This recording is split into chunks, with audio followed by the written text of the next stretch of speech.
আল্লাহু আকবার। আসসালামু আলাইকুম ওয়া রাহমাতুল্লাহ। আসসালামু আলাইকুম। দোহায় হামাস প্রধান ইসমাইল হানিয়ার জানাজা অনুষ্ঠিত, শত শত মানুষের ঢল। শুক্রবারই লুসাইল শহরে দাফন। যে কোনো মুহূর্তে মধ্যপ্রাচ্যে সামরিক সংঘাতের শঙ্কা।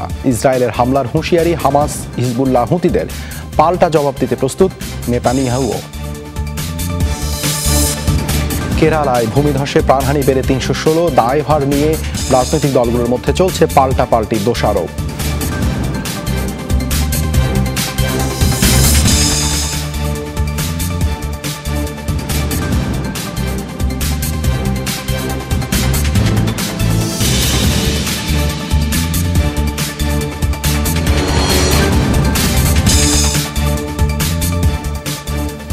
এতক্ষণ শিরোনাম দেখছিলেন, আপনাদের সাথে আছি আমি দেবাশিস রঞ্জন সরকার। কাতারে অনুষ্ঠিত হয়েছে হামাস প্রধান ইসমাইল হানিয়ার জানাজা। রাজধানী দোহার সবচেয়ে বড় মসজিদে অনুষ্ঠিত হয় এই জানাজা। জুমার নামাজের পর অনুষ্ঠিত হয় এই জানাজায়। এতে অংশ নেন শত শত মানুষ। কাতার সহ বিভিন্ন দেশের প্রতিনিধিরা অংশ নেন তাতে। উপস্থিত ছিলেন ফিলিস্তিনের সংগঠন ফাতার প্রতিনিধি দলের সদস্যরাও। জানাজা শেষে শুক্রবারই দাফন করা হবে হানিয়ার মরদেহ। লুসাইল শহরে হবে ফিলিস্তিনি মুক্তিকামী এই নেতার দাফন। এর আগে বৃহস্পতিবার লাখো মানুষের অংশগ্রহণে তেহরানে অনুষ্ঠিত হয় হানিয়ার প্রথম জানাজা। মঙ্গলবার ইরানের নবনির্বাচিত প্রেসিডেন্ট মাসুদ পেজেশকিয়ানের অভিষেক অনুষ্ঠানে অংশ নিতে ইরান সফরে যান হানিয়া। ভোররাতে মিসাইল ছুড়ে এই নেতাকে হত্যা করা হয়।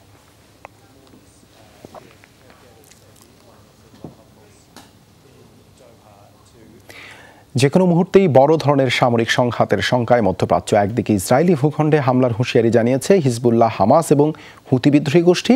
হামাস প্রধান ইসমাইল হানিয়া এবং হিজবুল্লাহর শীর্ষ কমান্ডার নিহতের পর এমন সিদ্ধান্ত আসে সশস্ত্র গোষ্ঠীগুলোর পক্ষ থেকে। অন্যদিকে ইসরায়েলি প্রধানমন্ত্রী হুমকি, যে কোনো পরিস্থিতি সামলে পাল্টা জবাব দিতে প্রস্তুত তেল আবিবও। যুদ্ধের দামামা বাজছে মধ্যপ্রাচ্যে। হামাস প্রধান ইসমাইল হানিয়ার মৃত্যুর একদিন পরই কাশেম ব্রিগেড প্রধান মোহাম্মদ দেইফকে হত্যার দাবি করে ইসরায়েলি সামরিক বাহিনী। এর আগে আইডিএফ এর হামলায় নিহত হন হিজবুল্লাহর আরেক শীর্ষ কমান্ডার। ফলে স্বাধীনতাকামী ও সশস্ত্র গোষ্ঠীগুলোর মূল টার্গেট ইসরায়েল। এতদিনের ছাইচাপা আগুন হানিয়ার হত্যাকাণ্ডের পর শুধু বিস্ফোরণের অপেক্ষায়। তাই যে কোনো সময় ইসরায়েলি ভূখণ্ডে হামলার হুঁশিয়ারি দিয়ে রেখেছে গোষ্ঠীগুলো। হামাস প্রধানের শাহাদাতে আমরা গভীরভাবে শোকাহত। ইসমাইল হানিয়ার মৃত্যুর প্রতিশোধ নিবই। ইসরায়েলি ভূখণ্ডে এমন হামলা করা হবে যা তারা সারা জীবনেও ভুলবে না। অবশ্য সব হুমকি হুঁশিয়ারিতে বিচলিত নয় তেল আবিব। সীমান্ত এলাকাগুলোয় বাড়ানো হয়েছে নিরাপত্তা। ইসরায়েলি প্রধানমন্ত্রীর ঘোষণা, হামলা করতে এবং ঠেকাতে প্রস্তুত তারা। যে কোনো পরিস্থিতির জন্য প্রস্তুত আছে ইসরায়েল। হামলা করতে এবং আক্রমণ ঠেকাতে আমরা তৈরি। দেইফ সহ হামাস এবং হিজবুল্লাহ কমান্ডারদের খতম করতে যে অভিযান চলছে তা অব্যাহত থাকবে।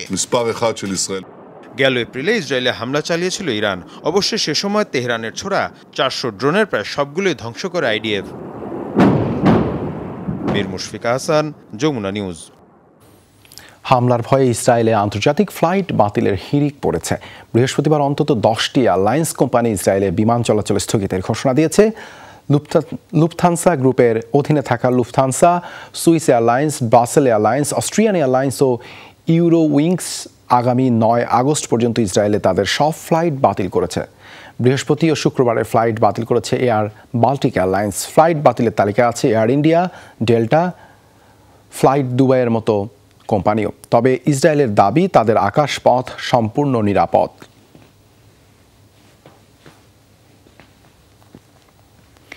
48 ঘন্টা শান্ত থাকার পর আবারও হিজবুল্লাহ মুহুর্মুহু রকেট হামলায় কেঁপে উঠল ইসরায়েলের উত্তরাঞ্চল।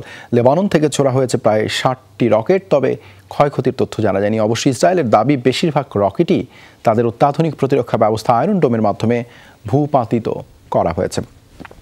ইহুদি সেনাবাহিনীর হামলায় শীর্ষ কমান্ডার ফুয়াদ শুকুর নিহত হওয়ার পর এটাই ইসরায়েলে হিজবুল্লাহর প্রথম হামলা। এর আগে দখলকৃত গোলান মালভূমিতে মিসাইল হামলায় 12 জনের মৃত্যু হয়। এই হামলার জন্য ইসরায়েল হিজবুল্লাহকে দায়ী করলেও তা অস্বীকার করেছে গোষ্ঠীটি।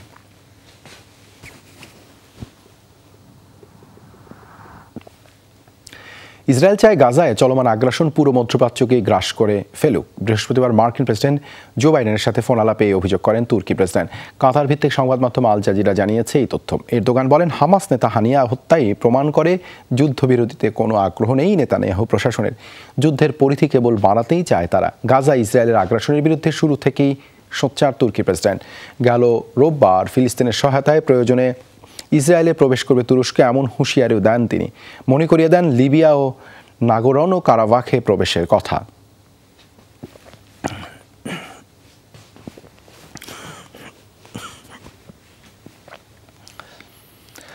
কান্না কিংবা আহাজারি নয়, দোয়ার মাধ্যমে স্বামী ইসমাইল হানিয়াকে শেষ বিদায় জানালেন তার স্ত্রী আমাল হানিয়া।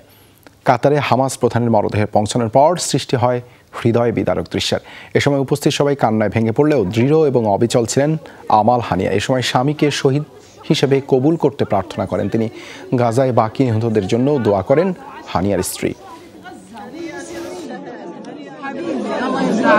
الله يرضى عليك ويحنن عليك ويسهل عليك يا رب يا حبيبي راسك গাজায় বিদেশি ত্রাণ কর্মীদের উপর ক্ষেপণাস্ত্র হামলার ঘটনায় ইসরায়েলি বাহিনীর গাফিলতির প্রমাণ পেয়েছে অস্ট্রেলিয়া। গেল এপ্রিলের ওই হামলায় নিহতদের মধ্যে একজন অস্ট্রেলিয়ান নাগরিক ছিলেন। ওই হামলার ঘটনায় তদন্ত শুরু করে ক্যানবেরা। 3 মাস তদন্তের পর দেশটির পররাষ্ট্র মন্ত্রণালয় জানায়, ওই অভিযানের সময় তথ্য ও কৌশলগত ভুল করে ইসরায়েলি বাহিনী দাতব্য সংস্থা ওয়ার্ল্ড সেন্ট্রাল কিচেনের কর্মীদের হামাস যোদ্ধা ভেবে ভুল করে আইডিএফ। এ কারণেই সংস্থাটির কর্মী ও ত্রাণবাহী গাড়ি লক্ষ্য করে মিসাইল হামলা করা হয়। এ ঘটনায় তেল আবিবের উপর অস্ট্রিয়ার চাপ অব্যাহত থাকবে বলেও জানান অস্ট্রেলিয়ার পররাষ্ট্রমন্ত্রী। 3 মাস আগে গাজায় ত্রাণ সরবরাহ করতে গিয়ে ইসরায়েলি বিমান হামলায় প্রাণ হারান WCK এর 7 বিদেশি স্বেচ্ছাসেবী। নিহতরা পোল্যান্ড, অস্ট্রেলিয়া, ব্রিটেন, যুক্তরাষ্ট্র ও কানাডার নাগরিক। এ ধরনের মৃত্যু আইডিএফ এর ব্যর্থতার ফল। ভুল তথ্যের কারণে একদল মানুষ মরে যাবে, তা মেনে নেওয়া যায় না। অস্ট্রেলিয়া পূর্ণ জবাবদিহির জন্য চাপ অব্যাহত রাখবে ইসরায়েলের ওপর। এত বড় একটি ভুলের জন্য যথাযথভাবে ক্ষমা চাওয়া উচিত তেল আবিবের। ঐতিহাসিক মুহূর্তের সাক্ষী হলো রাশিয়া ও পশ্চিমের কয়েকটি দেশ। তুরস্কের মধ্যস্থতায় পূর্ব ও পশ্চিমের মধ্যে স্নায়ুযুদ্ধের পর সবচেয়ে বড় বন্দি বিনিময় চুক্তিতে 7 দেশ থেকে মুক্তি পেয়েছেন 26 কারাবন্দী। 10 রুশ নাগরিকের বিনিময়ে রাশিয়া ও বেলারুশের কারাগার থেকে মুক্তি পেয়েছেন 16 জন। মুক্তিপ্রাপ্তদের পরিবারে বইছে আনন্দের বন্যা। বিশ্লেষকরা বলছেন, ভ্লাদিমির পুতিনের সাথে পশ্চিমাদের এমন সমঝোতা ছিল অপ্রত্যাশিত। রাশিয়ায় গত বছর গ্রেফতার হওয়ার পর গুপ্তচর বৃত্তির দায়ে 16 বছরের কারাদণ্ড দেওয়া হয়েছিল ওয়াল স্ট্রিট জার্নালের সাংবাদিক ইভান গার্সকোভিচকে। অনিশ্চিত জীবন থেকে অবশেষে তিনি ফিরলেন নিজ দেশে। আবেগাপ্লুত গার্সকোভিচকে স্বাগত জানান মার্কিন প্রেসিডেন্ট জো বাইডেন ও ভাইস প্রেসিডেন্ট কমলা হ্যারিস। একই বিমানে নিজ দেশে ফিরেছেন গুপ্তচর বৃত্তির দায়ে 2020 সাল থেকে রুশ কারাগারে বন্দী থাকা আলোচিত সাবেক মার্কিন নৌসেনা পল হুইলান। এই দুজন সহ মোট 16 জনকে মুক্তি দিয়েছে রাশিয়া, যার মধ্যে যুক্তরাষ্ট্র, জার্মানির নাগরিক ছাড়াও রয়েছে দ্বৈত নাগরিকত্ব থাকা রুশ নাগরিকও। তারা ঘরে ফেরায় আমরা আবেগ আপ্লুত। আমাদের মিত্রদের সহযোগিতার কারণেই এটি সম্ভব হয়েছে। তারা আমাদের জন্য গুরুত্বপূর্ণ একটি পদক্ষেপ নিয়েছে। এমন আবেগঘন দৃশ্যের দেখা মিলেছে রাশিয়াতেও। মুক্তিপ্রাপ্ত 8 রুশ নাগরিককে অভ্যর্থনা জানান খোদ ভ্লাদিমির পুতিন। মুক্তি পেয়েছেন জার্মানিতে আটক থাকা রুশ গোয়েন্দা সংস্থার সাথে সংশ্লিষ্ট ভাদিম ক্রাসিকভও। প্রথমেই জন্মভূমিতে ফেরায় আপনাদের আমি অভিনন্দন জানাই। যারা সামরিক বাহিনীর সাথে যুক্ত তাদের দেশপ্রেমের কারণে আমি আলাদাভাবে কৃতজ্ঞতা প্রকাশ করছি। আপনাদের অবদান কখনো ভুলব না আমরা। তুরস্কের মধ্যস্থতায় রাশিয়া, জার্মানি ও যুক্তরাষ্ট্র সহ 7 দেশের মধ্যে হওয়া চুক্তির আওতায় মোট মুক্তি পেয়েছে 26 জন। আঙ্কারা হয়ে এরই মধ্যে সবাই ফিরেছেন নিজ নিজ দেশে। স্নায়ুযুদ্ধের পর এটি রাশিয়ার সাথে পশ্চিমাদের সবচেয়ে বড় আলোচিত বন্দি বিনিময়। গোপনে দীর্ঘদিন ধরেই আলোচনা চলছিল। এটি একটি যুগান্তকারী চুক্তি, তবে এত বড় আকারের চুক্তি হবে সেটি প্রত্যাশাই ছিল না। তুরস্কের সাথে রাশিয়ার ভালো সম্পর্ক, আবার তারা ন্যাটো সদস্য, কাজেই এই চুক্তিতে ছিল তাদের গুরুত্বপূর্ণ ভূমিকা। এর আগে সবশেষ 2022 সালের ডিসেম্বরে রাশিয়া ও যুক্তরাষ্ট্রের মধ্যে বন্দি বিনিময় হয়েছিল। মার্কিন কারাগারে বন্দি থাকা রুশ অস্ত্র ব্যবসায়ী ভিক্টর বাউতের বিনিময়ে মুক্তি দেওয়া হয়েছিল বাস্কেটবল তারকা ব্রিটনি গ্রিনারকে। মোস্তফা মাহমুদ, যমুনা নিউজ। ভারতের কেরালায় ভয়াবহ ভূমিধসে প্রাণহানি বেড়ে দাঁড়ালো 316 জনে, বেড়েছে নিখোঁজ মানুষের সংখ্যা। বুধবার 227 জন নিখোঁজের তথ্য দিলেও একদিন পরই কর্তৃপক্ষ জানায় এই সংখ্যা 240। যে তালিকায় রয়েছে 27 শিশু ও 76 নারী। প্রাণহানি আরও বাড়বে এই সংখ্যা কর্তৃপক্ষের। দুর্গত এলাকায় নিখোঁজদের উদ্ধারে কাজ করছে সেনা, নৌসহ বিভিন্ন বাহিনীর 1600 সদস্য। সোমবার মধ্যরাতে রাজ্যের ওয়াইনাড জেলায় ভারী বৃষ্টির কারণে হয় পাহাড়ি ঢল, তাতে দেখা দেয় ব্যাপক ভূমিধস।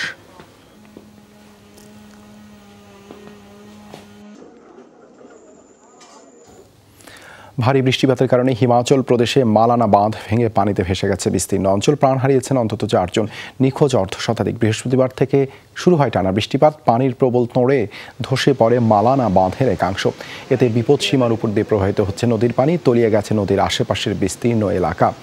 ক্ষতিগ্রস্ত হয়েছে প্রদেশটির প্রধান সড়কগুলো। মানালির সাথে বিচ্ছিন্ন হয়ে গেছে দেশের অন্যান্য অংশের যোগাযোগ। আটকে পড়াদের উদ্ধারে কাজ করছে জরুরি বিভাগের সদস্যরা। নিখোঁজদের সন্ধানে চলছে অভিযান।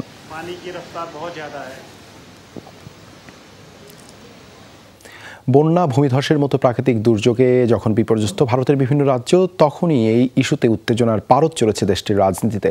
দুর্ঘটনা এবং প্রাণহানির দায় একে অপরের উপর চাপাচ্ছেন দেশটির রাজনৈতিক দলের নেতারা। কেরালা পরিস্থিতির জন্য কংগ্রেসের দিকে আঙুল তুলছে বিজেপি। দায় চাপানো হচ্ছে রাজ্যে ক্ষমতাসীন বাম সরকারের উপরও। এ অবস্থায় রাজনৈতিক মতবিরোধ এড়িয়ে বিপদগ্রস্ত মানুষের পাশে দাঁড়ানোর আহ্বান রাহুল গান্ধীর। দেশজুড়ে বিভিন্ন রাজ্যে প্রাকৃতিক দুর্যোগে বিপর্যস্ত ভারত। কোথাও ঝড় বৃষ্টি, কোথাও বন্যা, আবার কোথাও ভয়াবহ ভূমিধস। প্রতিদিনই দীর্ঘ হচ্ছে মৃত্যুর মিছিল। তবে এমন দুর্যোগময় পরিস্থিতিকে ঘিরেও রাজনৈতিক বিবাদ তুঙ্গে দেশটিতে। প্রাকৃতিক দুর্যোগ আর প্রাণহানির দায় চাপানোর চেষ্টা চলছে একে অপরের উপর। এ নিয়ে পার্লামেন্টেও ছড়িয়েছে উত্তেজনা। শুরুতেই কেরালা পরিস্থিতির জন্য কংগ্রেসের দিকে আঙুল তোলে বিজেপি।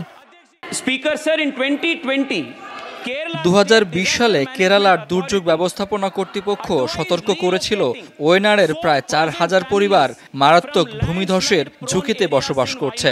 অঞ্চলটির তৎকালীন এমপি এ বিষয়ে কোনো পদক্ষেপ তো নেননি, বিষয়টিকে সামনেও আনেননি।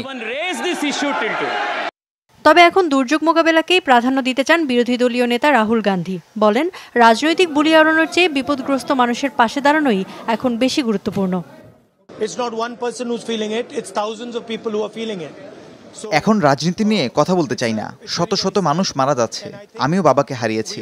এখানকার মানুষের তো শুধু বাবা নয়, অনেকেরই পুরো পরিবারই হারিয়ে গেছে। তাদের যন্ত্রণা অনুভব করার ক্ষমতাও নেই আমার। শুধু এইটুকু বলতে পারি, তাদের পাশে থাকবো, একসাথে মোকাবেলা করবো এই কঠিন সময়। এর আগে স্বরাষ্ট্রমন্ত্রী অমিত শাহ এমন পরিস্থিতির জন্য দায়ী করেন রাজ্য সরকারকে। অভিযোগ, আগেই ভারী বৃষ্টি এবং ভূমিধসের বিষয়ে সতর্ক করা হয়েছিল কেরালাকে। তবে তা যথেষ্ট গুরুত্ব দেয়নি কেরালার বাম সরকার। ইফাত আরা খন্দকার, যমুনা নিউজ। ভেনেজুয়েলার বিতর্কিত প্রেসিডেন্ট নির্বাচনে হেরে যাওয়া প্রার্থীকে স্বীকৃতি দিল যুক্তরাষ্ট্র। বৃহস্পতিবার দেশটির পররাষ্ট্র দপ্তর এক বিবৃতিতে জানায় এই তথ্য।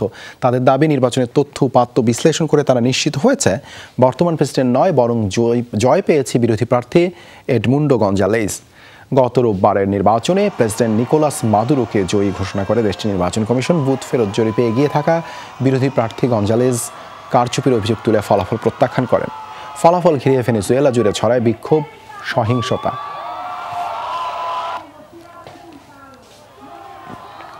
ভয়াবহ বন্যায় বিপর্যস্ত পাকিস্তানের দ্বিতীয় বৃহত্তম শহর লাহোর। বার্তা সংস্থা এএফপি জানায়, বৃহস্পতিবার লাহোরে রেকর্ড করা হয়েছে সর্বোচ্চ পরিমাণ বৃষ্টিপাত। মাত্র 3 ঘন্টায় শহরটির 360 মিলিমিটার বৃষ্টিপাত হয়। প্রবল বর্ষণে তলিয়ে যায় পুরো শহর। কর্তৃপক্ষ জানায়, বিগত 44 বছরের ইতিহাসে লাহোরে এটাই সর্বোচ্চ পরিমাণ বৃষ্টিপাতের রেকর্ড। শহরের রাস্তায় জমে থাকা পানি নিষ্কাশনের জন্য শুরু করেছে কাজ জরুরি বিভাগের সদস্যরা।